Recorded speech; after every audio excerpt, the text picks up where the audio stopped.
Hello, friends, and welcome back to the Pleasure Priority Podcast. I'm super excited to get back and talk to you this week, and I'm just coming off of a conference in Huntsville, Alabama for the Black Girl Burnout Society, and it was so incredible. It was so much fun. And it was just a bunch of Black women coming together in community, talking about where we're at, talking about our struggles, talking about how we've overcome, and sharing on how we can do more of that collectively and help each other grow and heal and change. And it was so amazing to be a facilitator for that event. I met so many amazing women, and I'm planning on bringing that to New York, so stay tuned for that. It's coming.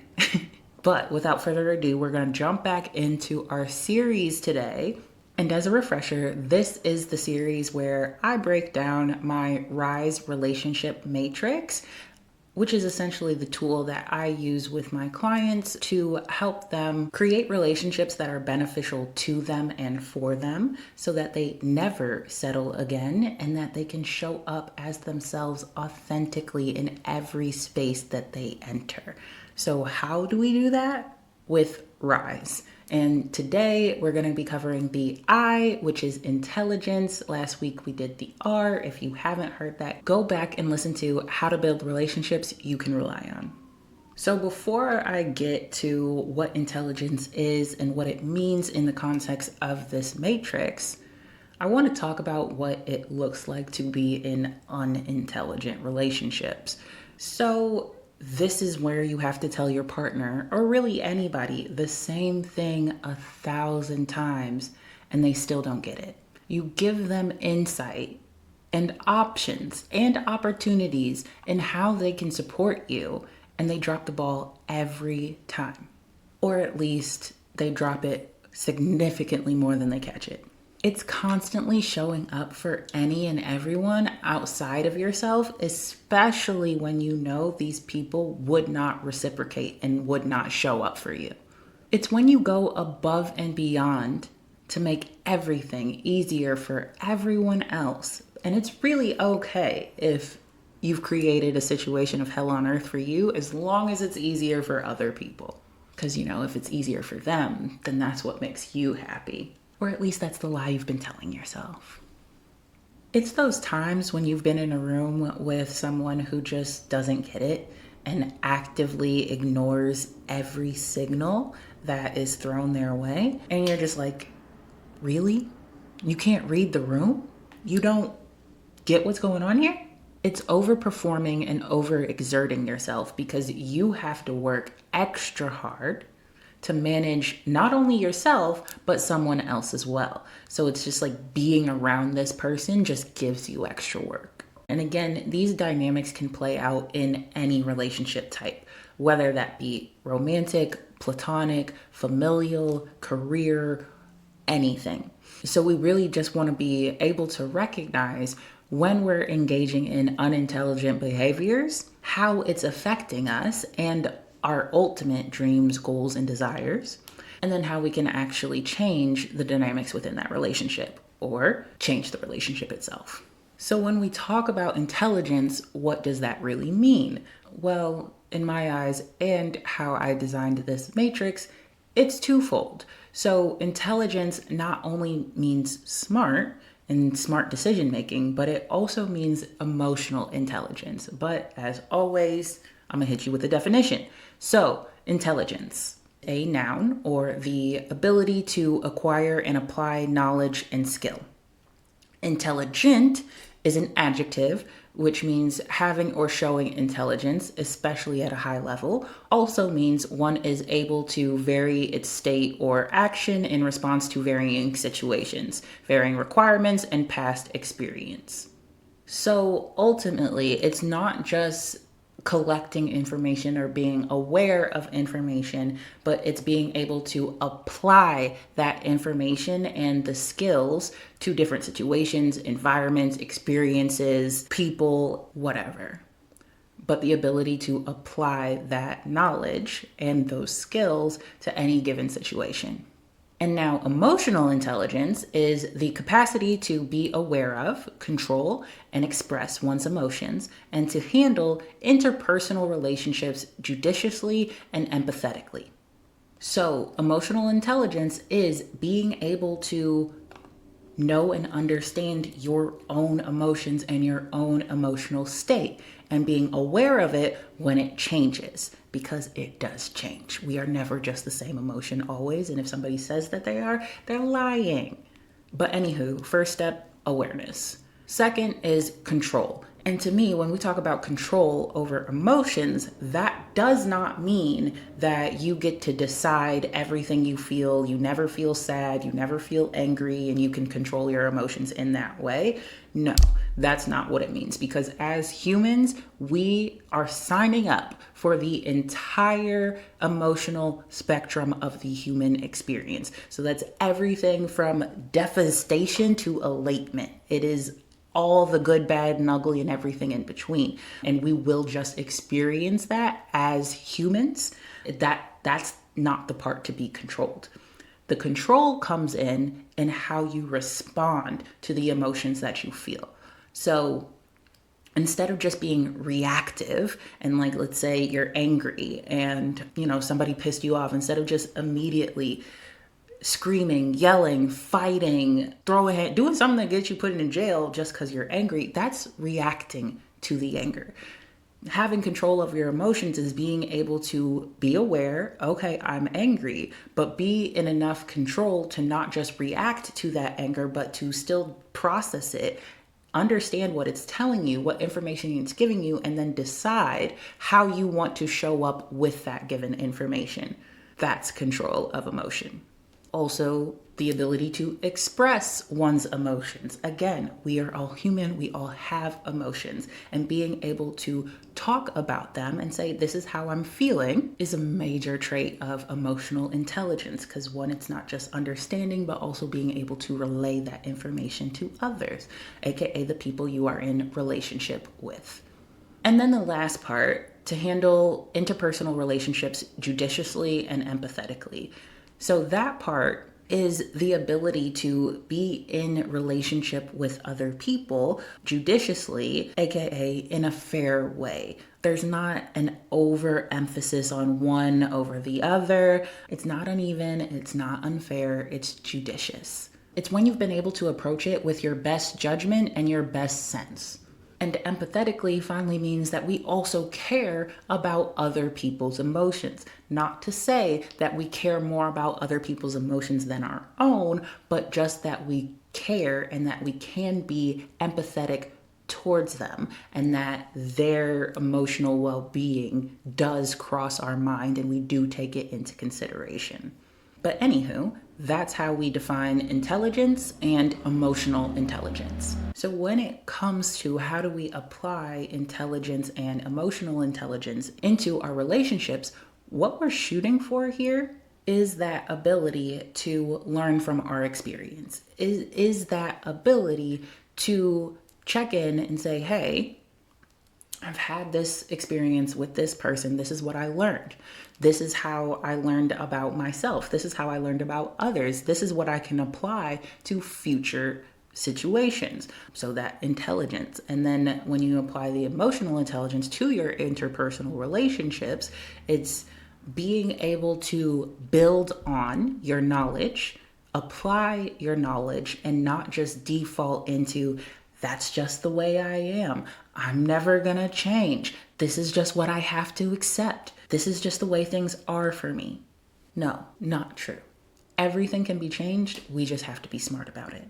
So yeah, we're shooting for relationships, again, all types of relationships, romantic, platonic, working, where people actually care about you and your emotional well-being, where people are willing to learn what's beneficial to you and what's not, what's helpful and supportive to you and what's not, and then their ability to follow up and showing through in those ways. So we want to, one, work on your own emotional intelligence, so your own ability to recognize, understand your own emotions and how to apply your own ability to control those emotions, express those emotions, and then be in relationship with others with all of y'all's emotions. And it's also about making smart decisions for you. I often see this most when people are trying to hang on to a relationship that they know is no longer serving them, but it's just been around and they feel like they need to keep it around. So maybe it's that friend that for years and years and years, y'all have just been moving apart from each other or ending up in different places. And now there's so much dissonance, and you want your friend to do better. You want them to just listen. You want them to match the potential that you see for them, and they're just not. And that is stressing you out. It's causing problems in your relationship. It's making you not want to be around this person, and so on and so forth. And it's also putting you in a position where you are backtracking your own progress just to maintain a relationship with this person. In my eyes, that's not smart. You're impeding your own growth for someone who refuses to.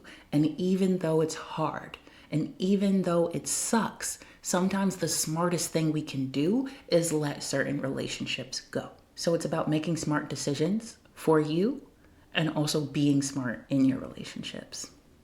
So yeah, what do intelligent relationships look like? Or what can they look like? What are some traits? Well, you're asked about your needs and your preferences, and then those are taken into consideration in every decision-making process that includes you. The relationships that actually make sense for you to be in and are mutually beneficial. They're relationships that are supportive, relationships that are reciprocal. They're relationships that engage in healthy conflict. Problems will arise. People won't agree, but it's about how you argue, and it's about how you engage in conflict and how you make up from it. They're relationships that show consideration, and ultimately, overall, they're just smart. Again, intelligence will not look the same in every relationship, but we do want all of our relationships to meet a standard of intelligence. So just to show an example in, let's say, the work category. Let's say you're interviewing and you get a couple opportunities back. Opportunity A is at a very small firm. They have a startup culture. They don't have a lot of team members, and they do expect a lot out of the team members that they have. Historically, they aren't the best at promotions and helping you move up the ranks. They're more concerned about meeting the needs of their own company. So for you, that looks like you'll have a job. You'll be appreciated at that job, but that job is going to be your job. Whereas another company, company B, they're the ones who have maybe a larger firm, more opportunities for improvement. They have individuals around for you to learn from, for you to get mentorship from. They have opportunities for continued success and growth and moving up the chain. And with your desired goal of becoming a VP, it makes more sense, aka it's smarter for you to take the option or enter into the working relationship where there is opportunities for you to grow and move up the chain. And then when you actually get to that job, and then having emotional intelligence with your peers, coworkers, management, and so on and so forth, that can look like having a conversation with your boss, letting them know, hey, I have these disabilities, or hey, I'm the primary caregiver in my household, so I have some hard stops around my schedule. I'll still get my work done, but I have to leave at 3 on Wednesdays to do da da da da. And then having that person be able to respond to that in ways that are supportive and conducive and can at least come to compromise with your needs and the company's needs. That's emotional intelligence. And again, that's going to look different, and you're going to have different levels of intelligence of just smart decisions in relationships and emotional intelligence of the dynamics of those actual relationships. But we definitely want to keep this standard of intelligence on our radar. Because if we maintain relationships that do not meet our standard of intelligence, whether that be just from smart decision making for ourselves or from an emotional intelligence standpoint, it's going to fuck us up in ways of overworking, people pleasing, overexertion, overexhaustion. in the ways of never feeling supported, never feeling seen, never feeling safe, not really feeling like you have anyone to turn to, always being the person that has to keep everything together. All of these problems stem from not maintaining a standard of intelligence in our relationships. So yeah, imagine the partner that can anticipate your needs. Imagine the family member that can apologize for something that happened in the past and have a constructive conversation about how to move forward. Imagine the space you make for a friend that can truly be a friend that stands on equal footing with you once you make the space for them to come in by letting go of the ones that can't. Imagine having your back so much that you just by default make smart decisions for yourself because you know what works and what doesn't and what's supportive of you. And you can trust that you know who you should have in your life to meet and exceed those standards. Now, I am going to give a disclaimer because this is not about finding someone to read your mind, because no, that still doesn't exist. We still need to have open and honest conversations, and we still need to let people know how we're feeling. However, what we're looking for are the people who are curious and supportive enough of you and your needs to put in the work. And disclaimer again, sometimes they'll get it wrong. But imagine how your life would look if each one of your relationships were at least actively trying.